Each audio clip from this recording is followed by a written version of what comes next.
Pessoal, estou gravando já. Boa noite a todos e a todas e a todos e a tudinhos. Boa noite. Porque eu estou agora gravando, né? Boa Como eu noite. estava dizendo, essa disciplina, ela aconteceu um problema por conta dos horários que se chocaram com os Enems, com mil questões que foram choques mesmo de horário. E eu tinha elaborado ela para as condições normais. E tinha apostado para as condições normais, que é uma disciplina que dura mais ou menos um mês, tal, com 3 fóruns, ou uma atividade mais longa, que eu até tinha postado já tinha criado o espaço virtual, né, da gente todo organizado para ser assim. Mas ontem de noite, conversando com o Marcelo, ele não tinha me passado essa informação, que essa disciplina ela vai ser mais curta, né, em tempo. Então não adiantava botar tanto texto, feito eu tinha posto, que vocês não teriam condições de ler, de produzir. Eu tinha preparado uma atividade que eu cheguei a comentar no Polo Penedo, que eu não vou conseguir mais realizar, porque ela demandava um certo tempo. A atividade seria para vocês analisarem uma fonte histórica, e eu tinha elencado várias fontes e fontes online, podia ser fontes do dia a dia de vocês, porém a gente não vai ter tempo de fazer essa discussão sobre fontes e tal. Se tudo der certo, eu volto como professor de teoria, é, e a gente pode retomar essas discussões que vão acabar passando batido. Então, eu acabei escolhendo dois eixos para a gente ter a disciplina, que são eixos que eu acho que são fundamentais, que é o fazer do historiador, o que é que faz, o que a gente faz quando faz história, o que o historiador faz quando faz história, quais são as regras de funcionamento do campo para a gente poder falar, dizer eu sou historiador, e também uma discussão sobre tempo e memória, a diferença de história e memória, tal. Então, para isso, eu elaborei 2 fóruns, com 2 textos muito clássicos, assim, também não, como a gente não vai ter muito tempo, eu acabei enxugando tudo e trouxe 2 textos clássicos, fundamentais, assim, para a história, de autores importantíssimos, que é o Marc Bloch, um historiador francês, e o Maurice Halbach, que é um sociólogo, um pensador. É porque é muito difícil no começo do século se dizer quem era o quê, né? Era um grande pensador da memória, que foi a primeira pessoa a pensar a questão da memória social, da memória para além da memória individual e dos usos políticos dessas memórias e o que essas memórias têm a ver com a gente. Então, eu separei por esses dois eixos, e eu espero que esses 2 eixos meio que ajudem vocês a pensarem a questão do tempo e a questão do historiador.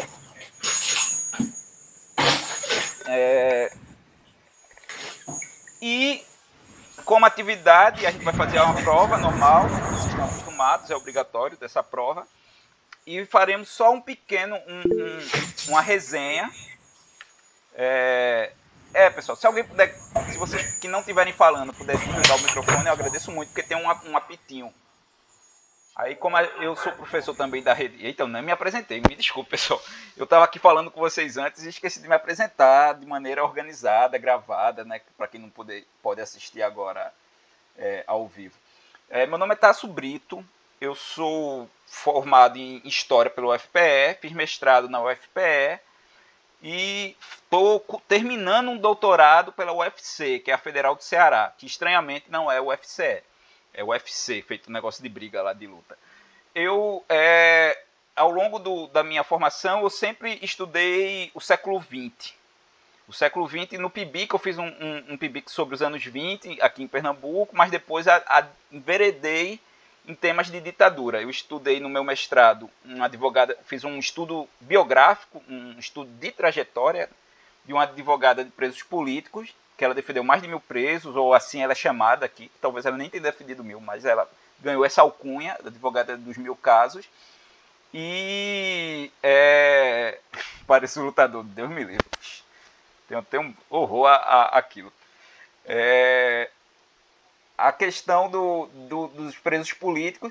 E hoje eu estudo políticas de memória, que é uma série de medidas que o governo federal tomou, quer dizer, que um governo tem que tomar para lidar com uma memória traumática, um passado traumático. Ou seja, no Brasil temos vários passados traumáticos, a escravidão, o genocídio dos indígenas, a gente tem, só que eu escolhi a ditadura. Eu estudo quais são as políticas que foram tomadas no século, nos anos 90, anos 2000, contra esse passado ditatorial. O que a gente faz para lidar com esse passado ditatorial? Quais são as marcas da memória nesse passado da gente, ditatorial, e como a gente enfrentou eles?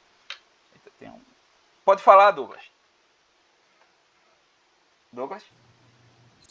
Ô, professor, boa noite a todos. Boa noite. E boa noite, professor. Só uma dúvida, a disciplina do senhor é Introdução aos Estudos Históricos? Isso mesmo. Perfeito, era só isso. Obrigado. Nada. Aí, eu acabei, e também sou professor, já dei aula para todas as etapas do 6º ano até o EJA, o ensino superior, tanto presencial como online e tal. Então, fiquei muito feliz de estar aqui, né, Marcelo, coordenador do curso de vocês, é muito meu amigo, o pessoal do Penedo viu que a gente viajou junto, ficou em Penedo juntos, zanzou Penedo junto. E estou muito feliz de estar aqui com vocês, fazendo parte desse momento, a formação de vocês. Essa disciplina tem esse atrapalho, que ela acabou sendo diferente, menor e mais retraída do que eu gostaria, mas são as forças do acaso, né? O acaso tem uma força muito grande na vida da gente, né? Que é Klinifer, né? Pode falar, Klinifer. Boa noite. Boa noite. Professor, vai ser a unidade 1 vai abordar o que mesmo? Eu vou explicar, mas tá lá no Moodle. A gente vai... tem gente querendo entrar? Não, aqui não apareceu ninguém não pedindo para entrar, não. Eu acho que já entrou todo mundo que pediu. Quem tá pedindo, eu tô adicionando. A unidade 1, a gente vai lidar o que é ser historiador. O que faz um historiador quando faz história? Por exemplo, deixa eu ver se está aqui fácil.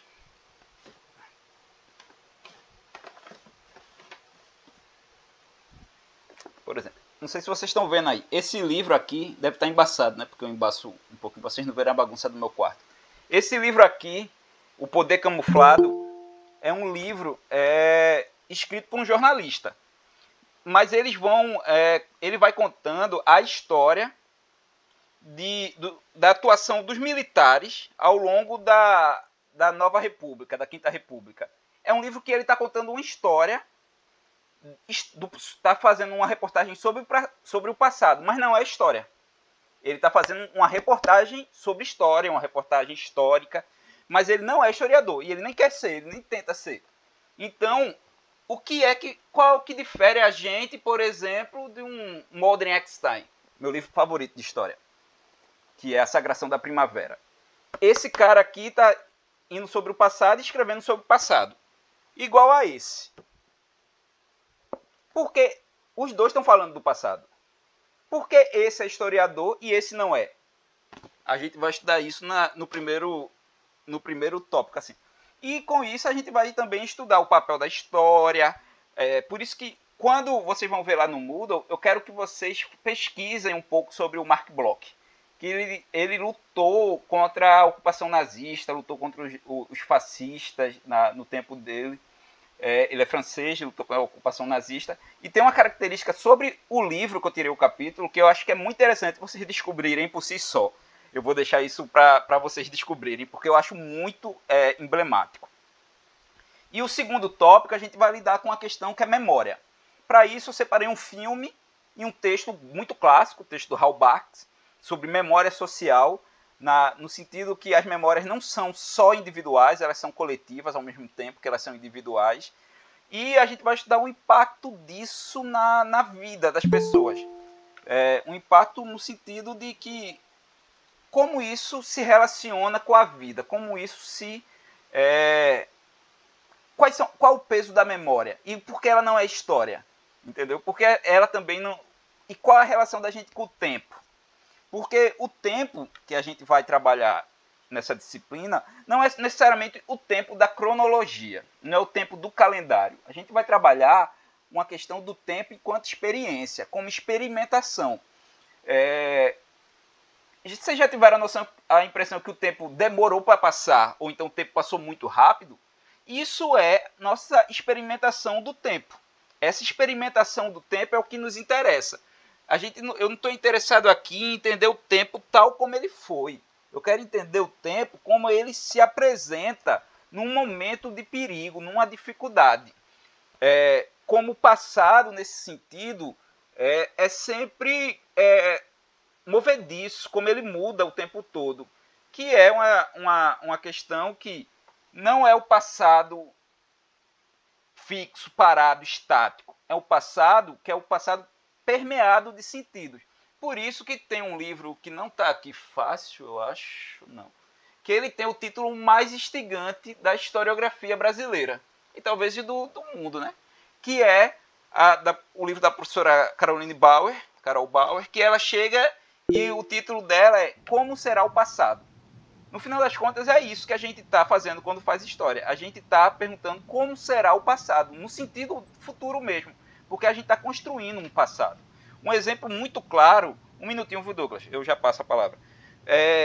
Muitos de vocês estudaram em algum momento da vida que o Brasil foi invadido e foi descoberto pelos portugueses. Só que hoje a gente não trabalha mais assim. A gente diz que o Brasil foi invadido pelos portugueses no ensino básico. Não sei se vocês já estudaram assim no ensino básico, pelo menos os mais novos, eu creio que pode ter sido. E isso é uma reconstrução do passado. É um passado que alguém, em algum momento, mudou esse passado. Desse mesmo sentido, existe um futuro que está sempre em mudança, mas sempre ligado ao passado. Por isso que eu gosto muito de uma concepção de um filósofo chamado Walter Benjamin, que para ele o tempo é o tempo do agora. O que, na verdade, tudo que existe é o agora. Então existe um passado do agora, um presente do agora e um passado e um futuro do agora. Porque só no presente que a gente vai ter condições de enxergar o passado e enxergar o futuro. Tanto que o futuro muda o tempo todo e o passado muda o tempo todo também. Muda a partir do presente. E essas são as discussões que a gente vai começar a ter nessa disciplina. Vocês vão ter discussões nessa disciplina. E eu sei que eu vou trazer questões nas minhas próximas aulas, no filme, no livro de memória, que talvez vocês ainda nem consigam compreender de maneira total. Mas eu queria dizer que não se preocupem. Eu sei que são discussões, muitas vezes, muito novas. São discussões cada vez mais elaboradas e que são antinaturais, no sentido que eu estou dizendo para vocês, por exemplo, que passado, presente e futuro, eles existem dentro de um agora. E eu sei que isso não é natural, porque a gente acostumou a pensar muito o passado no passado, o presente no presente, o futuro no futuro, num sentido, né? Assim, uma história teleológica, né? Uma história muito cristã, né? Gênesis, a vida e o acontecimento da vida e o julgamento final, que é uma história que é ascendente, é uma história que tem uma direção. E eu vou propor outras interpretações de história. Por exemplo, não vai ser discussão para a gente agora, não se preocupem com isso. Mas, por exemplo, outras concepções de tempo vêm do Reinhard Koselleck, por exemplo, que é um grande historiador, que ele vai dizer que existe um passado um passado que passou, um passado presente, que é um passado que está no presente, que, por exemplo, o passado ditatorial está no presente, a ditadura no Brasil está no presente, porque ela incomoda, ela gera política, ela gera discussão, ela gera embates, ela está viva nos embates, ela gera onde estão os desaparecidos e esse tipo de coisa. E também existe um futuro do passado, para vocês terem ideia, feito nos tempos verbais, sabe os tempos verbais lá de português? Passado pretérito, passado perfeito, passado futuro. Pronto. Pode existir até um futuro que já passou. Por exemplo, o Star Trek. O Star Trek é uma série dos anos 50 que imagina um futuro com viagens espaciais, com tudo, só que não imagina internet. E não dá para imaginar um futuro hoje sem a tecnologia de comunicação extremamente avançada. Então, é um futuro que passou, é um futuro que já não está mais presente, é um futuro que é um futuro passado. Então, existe até futuros que passaram. E essa complexidade do tempo, vocês não se sintam incapazes porque não captaram de cara. Por exemplo, o Walter Benjamin, que é esse filósofo que eu gosto muito, levei esse livro, a gente lê uns trechos das teses sobre o conceito de história, que é o texto dele que eu mais gosto. O Walter Benjamin, eu comecei a ler no terceiro período da universidade. Eu só vim entender no mestrado, e hoje eu já nem entendo mais. Então, o não entender também é importante. Então, não se aperreiem, vocês também não vão ser cobrados num nível que gere sofrimento psíquico de vocês e tal. Eu sei que são propostas às vezes difíceis, por isso que eu escolhi os textos mais clássicos, porque eles, de certa forma, como estão iniciando um campo, como eles estão abrindo um campo, eles são menos disruptivos. Por exemplo, se eu passasse para discutir memória com vocês um texto do Paul Ricoeur, seria muito mais complicado, difícil e tal. E eu entendo que vocês são uma turma de primeiro período, no final das contas. Vocês estão no segundo ou terceiro módulo, né? Não me lembro bem, mas tudo isso é o primeiro período. Então não se preocupem, eu sou muito tranquilo com essas coisas. Eu sei o lugar de vocês, eu sei que também... por isso que eu não vou ter tanto... Assim, lógico que a gente tem prazos, mas enquanto a gente puder trabalhar os prazos, eu vou trabalhar com vocês, eu vou tentar expandir prazos, vou tentar ajudar vocês o máximo possível. Eu fui um aluno que estudou e trabalhou ao mesmo tempo. Eu sei da luta de vocês, tá ligado? Teve um momento na minha vida que eu pegava 13 ônibus por dia, porque eu trabalhava em 2 lugares, ia de um lugar para o outro, e o trânsito aqui da região metropolitana de Pernambuco é horrível, de Recife, a grande Recife, é muito complicado o trânsito. Então eu vivia de um lado para o outro, morto de cansado. Né? Alguém tinha levantado a mão, foi o Douglas, né, Douglas? Queria falar alguma coisa, querido?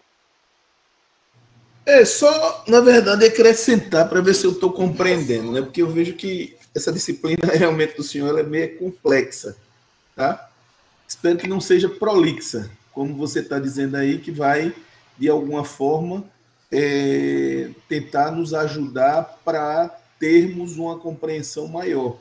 Mas pelo que eu entendi, assim, um pouco, eu gostaria, inclusive, que o senhor me esclarecesse se realmente eu estou na linha correta de raciocínio, é que nós vamos estudar a questão do tempo, a questão da memória ligada a eventos, a acontecimentos, entendeu? A parte histórica, a parte de referencial teórico que foi colocada aí pelo senhor, ela vai estar ligada justamente a acontecimentos do passado que se apresentam para a gente hoje, como você deu o exemplo aí da questão da invasão pelos portugueses ao Brasil e não, na verdade, o que historicamente nós aprendemos lá atrás, entendeu?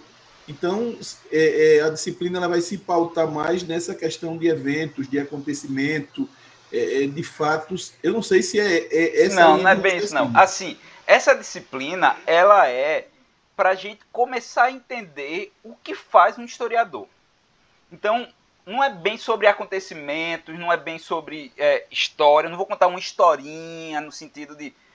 Eu não vou querer... os textos da gente não vai ser tipo quem descobriu o Brasil, esse tipo de coisa, não. A gente vai... Sim, isso eu compreendo. Eu sei. É um texto que é como se fosse sobre o estado da arte, assim. Você olhar para um trabalho historiográfico e de história, por exemplo, pegar um livro, O Sagração da Primavera, meu livro favorito, e saber como é que um historiador opera para chegar nesse resultado aqui da sagração. O que é a concepção dele de tempo? Porque muda, como alguém disse aqui. A concepção do tempo vai mudar de historiador para historiador, vai mudar a maneira que ele lida com as fontes, vai mudar. Essa disciplina ela vem para qualificar a leitura de vocês de trabalhos historiográficos. Então, nesse sentido, a gente, apesar de eu ter escolhido um filme que é muito bem pontuado no tempo, num pós-nazismo na Alemanha, depois do nazismo na Alemanha, o importante lá não é a gente entender como a memória é usada. Não é os nazistas e não. Então vocês vão ver quando assistir o filme. Não queria entregar muita coisa, não. Mas a gente tem uma disciplina que é para qualificar a leitura, para a gente discutir o tempo, a experiência, o que faz o historiador. É a gente pensando sobre o que a gente faz. E nesse sentido, e eu falo historiador, que todos aqui são historiadores. Eu não faço distinção entre historiador que está no arquivo ou historiador que está na sala de aula. O historiador professor é uma coisa, o historiador do arquivo é outra, e todos são historiadores, cada um ao seu modo. Ô, professor. Oi, pode falar.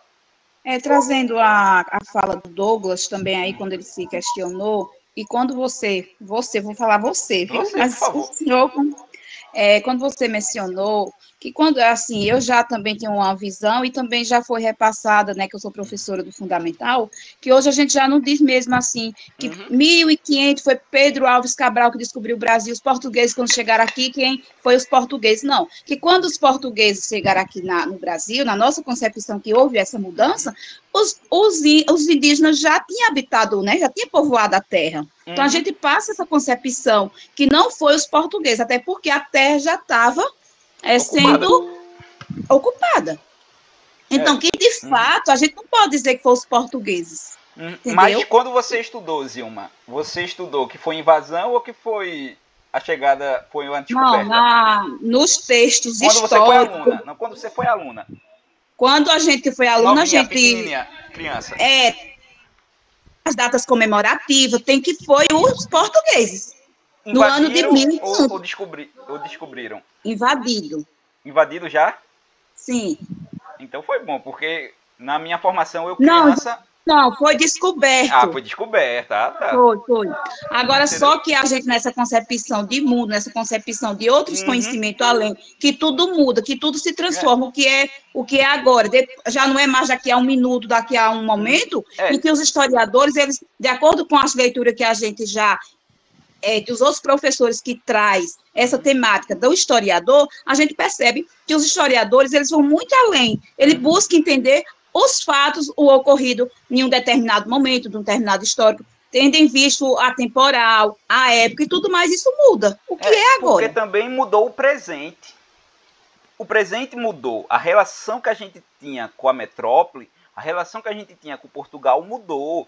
Então, por isso que também mudou o passado. Entendeu? Que o passado, ele dá conta, ele muda conforme o presente muda também. Toda vez que o presente muda, a gente muda o passado. José, tá com a mão levantada? Pode falar, meu querido. José, está entre nós? Acho que ele levantou a mão e deve ter ido no banheiro, alguma coisa assim. Tô vendo? Pode falar. No caso, a sua matéria, a introdução à história, vai nos ajudar a contextualizar a história, não é isso? A história e os historiadores. Saber como é que nós operamos. É saber como tipo...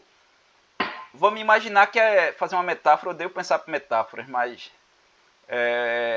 se a gente tivesse numa corrida, observando uma corrida, se a gente não é historiador, a gente está observando de fora. Se a gente é historiador, a gente está dentro do carro. São coisas diferentes, a corrida é a mesma. Só que aí a maneira que a gente enxerga as coisas, a maneira que a gente manobra, porque a gente tem que aprender de um jeito que a gente opera a história, que ela assuma características, que ela tenha seja um discurso validado como um passado, como verdade sobre um passado. Por mais que a verdade seja transitória. A gente tem que ter efeitos de verdade, que é uma diferença de verdade. Porque verdade, ela é transitória, ela muda, ela é no mesmo sentido que, por exemplo, as grandes descobertas da ciência, muitas das grandes descobertas, quando apareceram, elas foram consideradas erradas. Mendel passou a vida toda sendo considerado incapaz. Foi muitos anos depois da morte dele, que a biologia descobriu Mendel e virou verdade aquilo. Então, a gente faz história também para que nossos discursos sobre o passado tenham efeito de verdade. Isso tem a ver com o lugar da fala da gente, a formação e tudo mais. Nesse sentido, A gente está aqui para isso, para aprender a ser historiador, no final das contas. E eu gostaria de ter mais tempo, porque eu não vou ter tempo para isso, mas eu também queria pensar como essas discussões afetam o historiador-professor. Aí seria interessante se a gente tivesse pelo menos mais um fórum para pensar as fontes. Porque a fonte histórica, a fonte de documentos históricos, ele serve tanto para a gente que está fazendo uma tese, um mestrado, escrevendo um artigo, como professor que usa na sala de aula. A coisa mais comum em sala de aula, por exemplo, é a gente usar imagens, que são fontes históricas, quadros, música. A gente usa filmes, tudo isso são fontes históricas. Mapas, e os mapas mudam. E hoje em dia está na BNCC, por exemplo, que é a Base Nacional Curricular de História, que dentro dos assuntos de medievais, a gente tem que dar aula sobre mapas medievais. E se vocês já viram um mapa medieval, é muito interessante, né? Porque o mundo era desconhecido, as bordas do mundo, então eles faziam uma divisão, pegavam um círculo, fazia 3 divisões. Uma era a Ásia, outra era a África e outra era a Europa. E Jerusalém era o centro do universo, do mundo, porque eles são teocráticos. Então, muito interessante, assim. E como as pessoas não se locomoviam tanto feito hoje, não eram mapas muito precisos. Não precisava de ter estrada desenhada no mapa, não precisava ter montanha desenhada no mapa. Os mapas serviam para outras coisas. Então, quando a gente começa a andar pelo mundo e se locomover e se descobre os outros continentes, os mapas mudam. E nesse sentido, tem uma historicidade nos mapas. E a BNCC pede para a gente lidar com isso, com os mapas medievais. Isso são fontes históricas.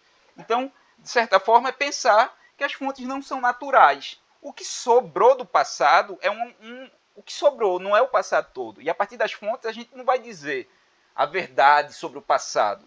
A gente vai ter acesso ao que sobrou do passado e com esses restos, a gente vai juntar e construir uma narrativa que vai ter efeito de verdade sobre o passado. A gente vai construir passados, a gente vai inventar passado. Inventar no sentido não de mentira, mas de construção. A gente vai construir passados a partir do presente. E para isso a gente vai construir esses passados para quê? Essa é uma questão da nossa disciplina. Por exemplo, tem um livro que eu adoro, do professor Duval Muniz de Albuquerque, que eu acho que é uma leitura indispensável, que não está aqui, está no meu outro quarto, porque eu tenho um quarto lá aqui separado de leitura, aqui só tá os livros que eu uso mais para tese, que eu tenho que pegar rápido, por isso que tá essa bagunça aqui. O livro do Duval, que é a invenção do Nordeste, que ele vai mostrando como, por exemplo, no século XIX, não existia a palavra Nordeste. Era o norte do Império. Quando na colônia era o norte agrário da colônia, ou o norte agrário do Império. Tudo isso aqui era norte, que a gente vive. E quando é que surge o Nordeste? Surge nos anos 20. Por que surge? Para dar conta de uma construção identitária. Então, para que serve isso no presente? É isso que o Duval faz no livro A Invenção do Nordeste. Eu acho maravilhoso esse livro. É um livro que marcou muito minha vida de estudante. Eu li na graduação. Um pouco mais adiantado que vocês na graduação, mas li. Para mostrar que... E quando alguém pergunta por que ele escreveu esse livro, ele disse porque ele queria livrar a gente dessa imagem do Nordeste. Que é o Nordeste que pode ser muito legalzinho, ser o cabra macho, não sei o quê, mas que é um estado violento contra as mulheres, que os homens têm um alto índice, é o maior índice do Brasil, de câncer no pênis, e câncer no pênis acontece porque os homens não têm condições de higiene adequadas, porque acha higiene coisa de veado do sul.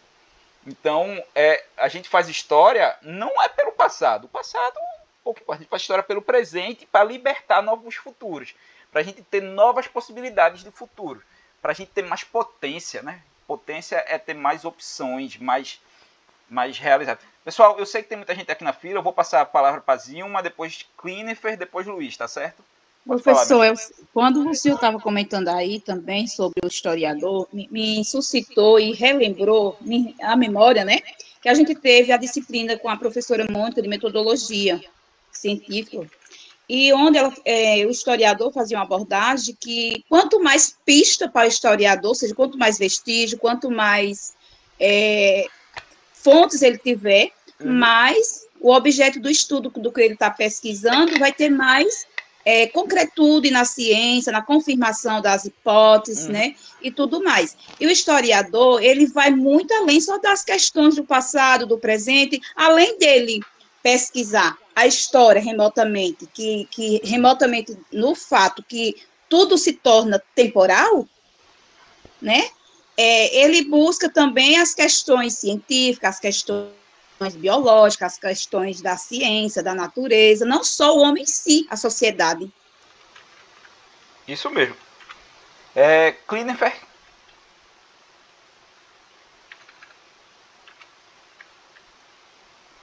Então fala, Luiz. Klineffer, eu acho que tá... Luiz, quer falar? O Klineffer deve ter saído. Mas tá com a mãozinha levantada aqui, né? Sobre a questão... Boa noite mais uma vez. Sobre essa questão de invasão, Ixi, tá ruim a internet. Vocês gostaram, não foi desse papo de invasão?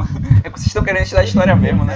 Ele fechou o microfone dele. Eu comecei, mas deixei de adiantar, que ele tá na minha frente. Fale, Luiz, fale. Pronto. Ele estava falando sobre a questão de invasão. Mas, como a menina falou aí, em relação foi invadido. Do Brasil, eu já vi história também dizer que foi descoberto.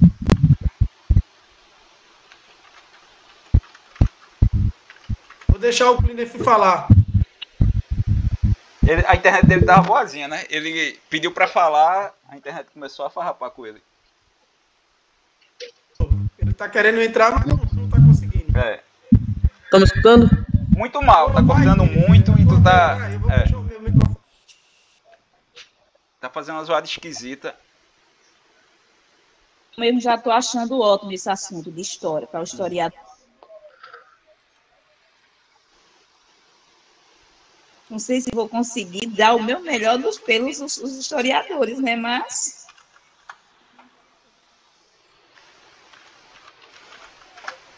Pessoal, apareceu uma pergunta aqui, mas meio que eu já tinha respondido como é que será os assuntos, né? O cronograma vai estar lá, as datas certas, eu botei bem espaçado, né, as entregas da... O professor tá fazendo barulho, acho que tem outro áudio ligado aí. Agora entrou muita gente.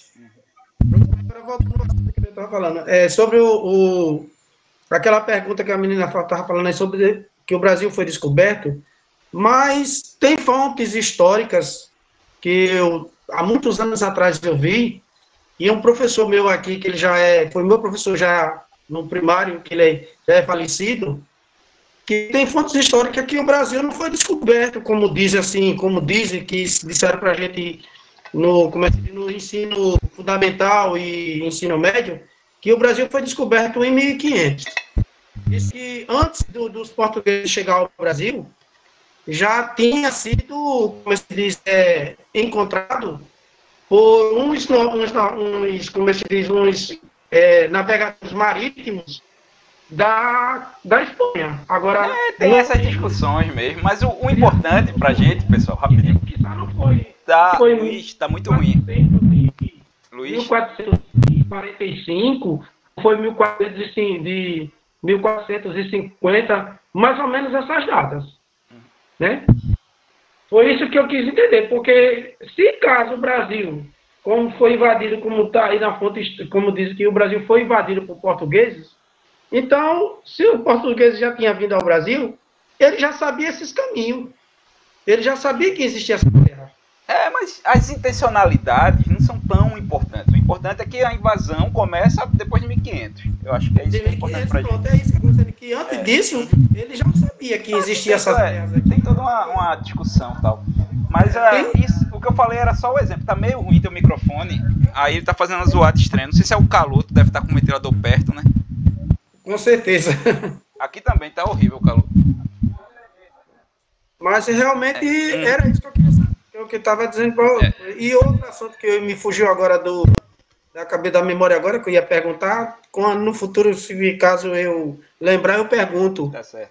Mas, pessoal, não fique preocupado com esse negócio de invasão, não. Eu só falei isso a título de exemplo. É só pra gente saber que o passado ele está em constante mudança. Ô Luiz, tu pode desligar teu microfone um pouquinho, que está fazendo um pouquinho de zoada. É só título de exemplo que eu usei. E existem várias outras coisas.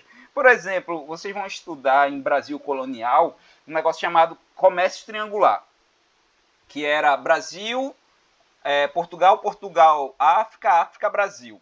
Fazia um triângulo no Atlântico Sul. Porém, hoje em dia se percebe que não existia esse triângulo, eram outras coisas, porque o passado mudou. Ficou mais complexo o mundo da globalização, então começaram a entender outras formas de comunicação, de colônia e tal, mas isso é questões. Eu quero mostrar que o passado está sempre mudando, por isso que não existe assunto acabado para a história. Por exemplo, se vocês quiserem estudar a Segunda Guerra, vocês podem achar coisas novas sobre a Segunda Guerra, que é um tema extremamente estudado, extremamente importante. Por exemplo, eu trabalho num centro de documentação, eu trabalho na iconografia da Fundação Joaquim Nabuco, que é um centro de pesquisa, e hoje eu achei uma série de postais de um cara que foi pracinha, né, foi da FEB, né, da Força Expedicionária Brasileira, lutou na Itália, e a preocupação dele nos postais que ele mandava pro irmão era saber os acontecimentos ordinários de Recife. Era saber quem ganhou no futebol, como é que está a discussão política na cidade. E ele está lutando na Segunda Guerra Mundial, que é o conflito que a gente diz que é o conflito que fez nascer o século XX. Então, ele está vivendo um momento histórico que a gente acha sem precedentes, e a preocupação dele é com a política local, saber se o time dele ganhou no futebol. Então, tipo, as formas de experimentar o passado são mais variadas. São as mais variadas. Então, deixa eu passar aqui, que tem muita gente querendo falar. Pessoal, eu tô com um problema aqui, porque eu não tenho conta, como é que chama? Conta oficial para usar isso aqui, eu não tô pagando, né? Aí, eu só tenho mais uns 10 minutos aqui.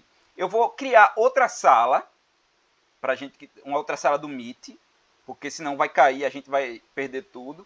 E vou passar para vocês, nos grupos de WhatsApp, para a gente entrar e voltar para o segundo tempo da aula, tá certo?